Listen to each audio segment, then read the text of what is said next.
नमस्कार, पहाड़ समाचार देख रहे हैं। मैं हूं आपके साथ शुभम त्रिपाठी। बुलेटिन की शुरुआत बड़ी खबर के साथ, और इस वक्त की बड़ी खबर आपको बता दें, देहरादून से बड़ी खबर सामने आ रही। स्मार्ट सिटी कार्यों की समीक्षा बैठक, सीएम पुष्कर सिंह धामी करेंगे बैठक। तो सुबह 11 बजे सचिवालय में बैठक होगी। बैठक में कई बड़े अधिकारी मौजूद रहेंगे। इस वक्त की बड़ी खबर आपको बता दें, बड़ी खबर सामने आ रही देहरादून से, जहां स्मार्ट सिटी कार्यों की समीक्षा बैठक, सीएम धामी करेंगे बैठक। सुबह 11 बजे सचिवालय में यह बैठक होगी और बैठक में कई बड़े अधिकारी मौजूद रहेंगे। तो देहरादून से बड़ी खबर, स्मार्ट सिटी कार्यों की समीक्षा बैठक, सीएम पुष्कर सिंह धामी करेंगे बैठक। सुबह 11 बजे सचिवालय में बैठक होगी। बैठक में कई बड़े अधिकारी इस दौरान मौजूद रहेंगे। मनी लॉन्ड्रिंग के मामले में धामी सरकार ने आर्थिक अपराध शाखा को जांच के आदेश दे दिए हैं, जिसके बाद से कांग्रेसियों के चेहरे पर संतोष देखा जा रहा है। कांग्रेस का आरोप था कि इसके जरिए बीजेपी ने काले धन को सफेद किया है, जबकि तत्कालीन सीएम त्रिवेंद्र का कहना है कि उनके पूर्व औद्योगिक सलाहकार की कंपनी की जांच भी हुई थी, जिसमें ऐसा कुछ भी नहीं था। देहरादून में मनी लॉन्ड्रिंग का मामला जब हद से ज्यादा बढ़ गया तो सरकार ने मामले की जांच के आदेश दे दिए। इस आदेश के बाद अब विपक्ष ने चैन की सांस ली है, जिसका कहना है कि अगर गड़बड़ी हुई तो उसका खुलासा भी होना चाहिए। ईओडब्ल्यू की जांच में निश्चित ही चीजें निकलनी चाहिए, क्योंकि विपक्ष ने 2017 से 22 का जो हमारा सत्र चला था विधानसभा का, उसमें इसको गंभीरता से उठाया भी था। लेकिन तात्कालिक सरकार ने मामले को रफा दफा करने की कोशिश की और दबाने की कोशिश की, और आज ये जांच इसकी बैठने वाली है, जांच होने वाली है। तो निश्चित ही राज्य के लोगों को ये जानने का अधिकार है कि जो विषय आज आदरणीय काजी निजामुद्दीन ने उठाया था और मैं भी उसमें बोला, प्रीतम सिंह जी ने भी उसमें अपने बातें रखी थी, अगर ये मामला उठता है तो सच्चाई लोगों के सामने आएगी। आरोप है कि वर्ष 2017 से 2020 तक पूर्व मुख्यमंत्री त्रिवेंद्र सिंह रावत के पूर्व औद्योगिक सलाहकार के.एस. पंवार की कंपनी में 200 करोड़ रुपए से अधिक की रकम एफडी के रूप में ऐसे लोगों के नाम जमा की गई थी जो या तो जिंदा नहीं हैं या उनके पते ही गलत दर्ज किए गए। हालांकि तब के मुख्यमंत्री इन आरोपों को गलत मानते हैं। आखिरी सवाल, के.एस. पंवार जी पर जो आरोप हैं, आपके संज्ञान में भी चीजें आई होंगी, क्या आपने अपने स्तर पे पूछा कि ये इस तरीके के आरोप लगे हैं, क्योंकि औद्योगिक सलाहकार रहे थे? मैंने स्वाभाविक रूप से जब ये बात आई, मैं उनसे बातचीत की है और उन्होंने कहा कि पूरी तरह गलत है। अभी भी फरवरी मार्च में कोई जांच हुई है, उसमें भी कोई अनियमितता का उल्लेख नहीं किया गया है। कहा गया है कि जो कुछ एड्रेसेस उसमें शायद कुछ पूछे गए थे, तो उन्होंने कहा, विभाग ने जब जांच की, उन्होंने कहा भाई इसमें जो एड्रेसेस बिल्कुल सही है, उन लोगों से मिले हैं। उन्होंने कहा हमारे वहां पर अकाउंट है। तो मामला बीजेपी के एक मुख्यमंत्री त्रिवेंद्र सिंह रावत के काल का है और जांच का आदेश मौजूदा सीएम धामी ने दिया है। कांग्रेस हैरान है, जो मानती है कि अभी तक बीजेपी विपक्ष के नेताओं को ही जांच के नाम पर परेशान करती थी, लेकिन अब पार्टी के भीतर ही ये सब कुछ होने लगा है। की जरूरत है। इस समय बीजेपी का एक काम करने का तरीका बड़ा बदला सा हुआ है। विपक्ष के जो कदावर नेता हैं, ये जो अटैकिंग नेता हैं, उनके ऊपर सीबीआई ईडी की जांच बैठाना, उन पर राजनीतिक दबाव करना, ये तो हम देख ही रहे थे। ये नया एक कल्चर स्टार्ट हुआ है कि जो पार्टी के अंदर जो थोड़ा सा दूसरी विचारधारा में हैं, या जो उनके मतलब सत्ता में बैठे हुए लोगों के विचारों के साथ जो मेल नहीं खा रहे हैं, या उनकी अपनी अलग लाइन चल रही है, उनके खिलाफ भी हो सकता है ये दबाव की राजनीति का एक हिस्सा हो। हालांकि त्रिवेंद्र कहते हैं कि कांग्रेस के इस सवाल का जवाब कांग्रेस खुद ही दे तो बेहतर होगा। जी के खिलाफ आवाज उठा रहे कांग्रेस की के सवालों का जवाब ये मेरे जिम्मे नहीं है कि उनके सवालों का जवाब मुझे देना है, इसलिए उस बारे में मैं कुछ भी कहना उचित नहीं समझता हूँ। कांग्रेस का आरोप है कि इस अवधि में कंपनी में फर्जी तरीके से हजारों लोगों के नाम से आरडी एफडी में रुपया जमा कर काले धन को वैध किया गया है। Social mutual benefits limited company की जांच के मामले में त्रिवेंद्र जी का कहना है कि इस पूरे मामले में सरकार कार्रवाई कर रही है, जो चीजें हैं वो सबके सामने आ जाएंगी। लेकिन सीधे तौर पर उन्होंने ये कहा है कि के.एस. पंवार ने जो जानकारी उनको दी है, इस तरह का कोई मामला नहीं है। और त्रिवेंद्र ये कह रहे हैं कि के.एस. पंवार के मामले को उनसे जोड़कर अगर देखा जाए तो ये भी ठीक नहीं होगा। वीडियो जर्नलिस्ट सोनी कुमार के साथ सुरेंद्र डसीला, न्यूज स्टेट, देहरादून।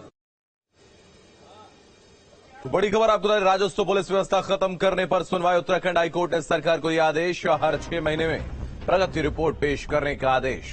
27 मार्च को होगी मामले की अगली सुनवाई। चरणबद्ध तरीके से सरकार खत्म करेगी राजस्व पुलिस व्यवस्था। तो पूरे प्रदेश में लागू होगी सिविल पुलिस व्यवस्था। कोर्ट ने सरकार को निर्देश दिए हैं, इस मामले में हर 6 महीने में प्रगति रिपोर्ट कोर्ट में पेश करे, जिसकी जांच उच्च न्यायालय स्वयं करेगी। वहीं मामले की अगली सुनवाई 27 मार्च को होगी।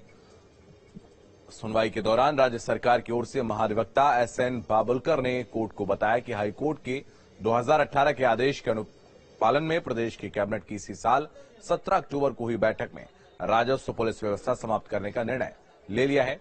सरकार चरणबद्ध तरीके से पूरे राज्य में राजस्व पुलिस व्यवस्था को समाप्त कर सिविल पुलिस व्यवस्था लागू करने जा रही है। समाप्त करने का निर्णय ले लिया है। सरकार चरणबद्ध तरीके से पूरे राज्य में राजस्व पुलिस व्यवस्था को समाप्त कर सिविल पुलिस व्यवस्था लागू करने जा रही है।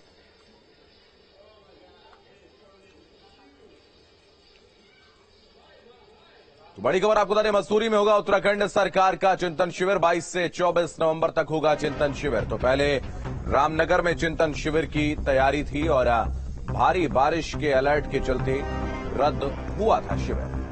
पीएम मोदी के निर्देश पर हो रहा है चिंतन शिविर। पीएम ने कुछ नया करने का निर्देश दिया है, रूटीन काम से हटकर कुछ करने का निर्देश दिया है। पीएम के निर्देश के मुताबिक चिंतन शिविर का आयोजन हो रहा है और चिंतन शिविर में नीति आयोग के उपाध्यक्ष भी मौजूद रहेंगे। 22 नवंबर से मसूरी में उत्तराखंड सरकार का चिंतन शिविर होगा और 3 दिवसीय चिंतन शिविर मसूरी के लाल बहादुर शास्त्री प्रशासनिक अकादमी में होगा।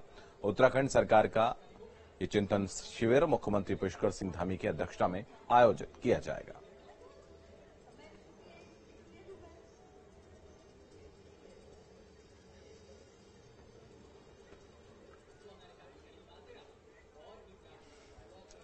तो एक और बड़ी खबर आपको बता दें, बड़ी खबर देहरादून से। विधानसभा का शीतकालीन सत्र हंगामेदार होने की उम्मीद। विपक्ष कई मुद्दों पर सदन से पूछे गए सवाल। तो भर्ती घोटाले पर सरकार को घेरेगा विपक्ष। विपक्ष के तर्क तेवर का करना होगा सामना। तो विभागों में हुए घोटाले का मुद्दा भी सदन में उठेगा। विपक्ष ने सरकार को घेरने की रणनीति तैयार की है। उत्तराखंड विधानसभा के आगामी शीतकालीन सत्र में सरकार को सदन में विपक्ष के तर्क तेवर से रूबरू होना पड़ सकता है।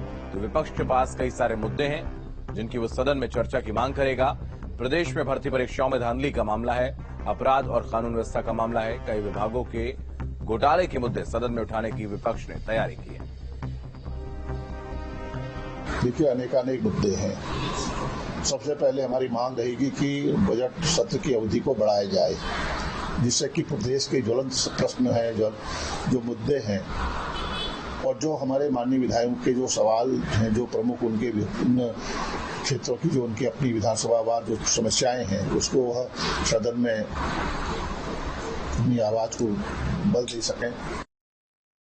पूरा प्रदेश में आज जिस तरह के हालात हैं, कानून व्यवस्था पूरी तरह से चरमरा चुकी, नहीं ध्वस्त हो चुकी है। बहस की वजह से, लचर कानूनी व्यवस्था की वजह से सारे अभियुक्त जो जिनके नाम सबसे ऊपर हैं थे इस भर्ती घोटाले में, वो छूट चुके हैं। उत्तराखंड में सड़कों की खराब हालत और लगातार बढ़ रहे गड्ढों को लेकर मुख्यमंत्री पुष्कर सिंह धामी हल्द्वानी की बैठक में अधिकारियों की क्लास लेते नजर आए थे। मुख्यमंत्री ने लोक निर्माण विभाग के अधिकारियों को साफ तौर पर कहा था कि टनकपुर से हल्द्वानी तक वह सड़क मार्ग से आए हैं और सड़क की स्थिति क्या है यह बताने की जरूरत नहीं है। मुख्यमंत्री की फटकार के बाद अब लोक निर्माण विभाग नींद से जागा है। प्रदेश के प्रमुख सचिव लोक निर्माण RK सुधांशु का कहना है कि नवंबर के पहले सप्ताह में ही सभी सड़कों की मरम्मत कर दी जाएगी। 13 अक्टूबर को कुमाऊं में काफी बारिश हुई है, जिसके कारण की और उसके पहले भी नियत अंतराल पे बारिश होती रही है। बारिश में चूंकि वो जो रिपेयर का काम और प्लस हॉट मिक्सिंग का काम वो संभव नहीं हो पाता है और उसमें कई तरह की तकनीकी दिक्कतें आती हैं। इसीलिए उस काम में उस स्तर की प्रगति नहीं हो पाई है। लेकिन मैं ये कहना चाहता हूं कि नवंबर के प्रथम सप्ताह तक इसे अनिवार्य रूप से पूरा कर लिया जाएगा। और जिस स्तर पे अगर मान लिया कि जिसके स्तर पर लापरवाही की जाती है और नहीं पूरा किया जाता है, वैसी स्थिति में उनके विरुद्ध कार्रवाई भी सुनिश्चित की जाएगी। पूर्व बीजेपी विधायक और पूर्व डीएफओ के गुरु रविदास अखाड़े को अखाड़े की मान्यता देने से अखाड़ा परिषद के अध्यक्ष रविंद्र पुरी ने इनकार किया है। उन्होंने कहा कि साधु संतों के सिर्फ 13 अखाड़े हैं, इसके अलावा कोई भी 14वां अखाड़ा नहीं बनाया जा सकता। हालांकि उन्होंने पूर्व विधायक सुरेश राठौर की पहल की सराहना की और कहा कि कुंभ मेलों में गुरु रविदास अखाड़ा किसी भी अखाड़े के साथ स्नान कर सकता है। आपको बता दें, पूर्व विधायक सुरेश राठौर और भ्रष्टाचार के आरोप में घिरे पूर्व आईएफएस अधिकारी किशन चंद ने श्री गुरु रविदास नाम के एक अखाड़े की घोषणा की है।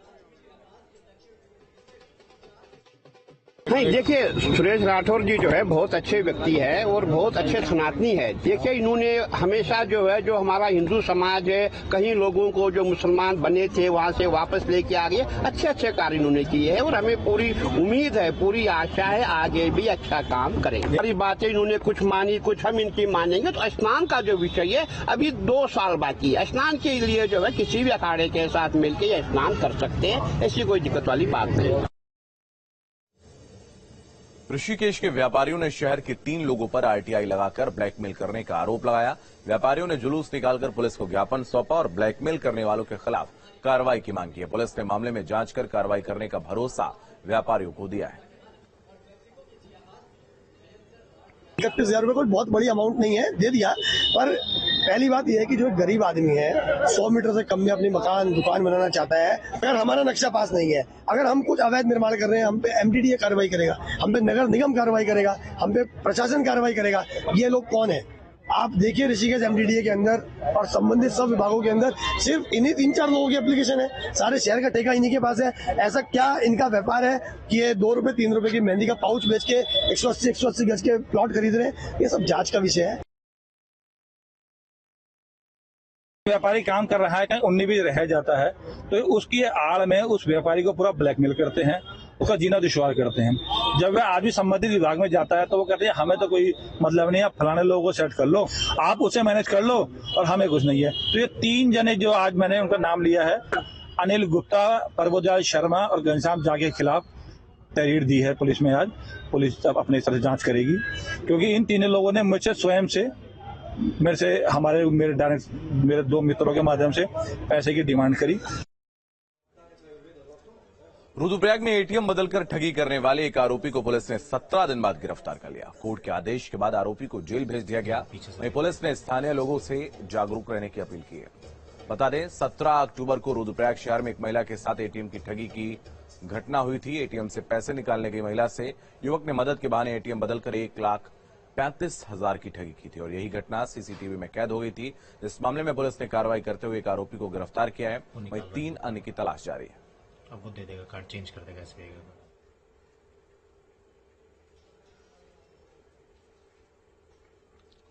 बड़ी खबर देहरादून से, जहां विद्युत उपभोक्ता को मिलेगा मुआवजा। लोड घटाने बढ़ाने में हुई देरी पर मिलेगा मुआवजा। तो विद्युत से खराब होने वाले उपकरणों के नुकसान होने की होगी क्षतिपूर्ति। विद्युत उपभोक्ताओं की प्रतिपूर्ति को बढ़ाया गया। उपभोक्ताओं को 2 गुना बढ़ाया गया है। प्रतिपूर्ति क्लेम के लिए ऑनलाइन शिकायत की व्यवस्था। तो समय पर सर्विस नहीं देने पर होगी कार्रवाई। उत्तराखंड में आम उपभोक्ताओं को बिजली के कनेक्शन अब 15 दिन के भीतर अनिवार्य रूप से देने होंगे। यदि कनेक्शन तय समय पर नहीं दिया गया तो यूपीसीएल को उसके बाद उपभोक्ता को प्रतिदिन के हिसाब से 5 रुपए मुआवजा देना होगा। रुक करते हैं अगली खबर की ओर। गुजरात के मोरबी में हुए हादसे से सबक लेते हुए उत्तराखंड सरकार ने प्रदेश के सभी सेतुओं का सेफ्टी ऑडिट कराने का निर्णय लिया। एक आदेश में इसकी जानकारी दी गई है। प्रदेश के लोक निर्माण विभाग के प्रमुख सचिव आर.के. सुधांशु ने इस संबंध में बुधवार को शासनादेश जारी करके इसकी जानकारी दी। सीएम धामी ने लोक निर्माण विभाग को इस संबंध में निर्देश दिए थे।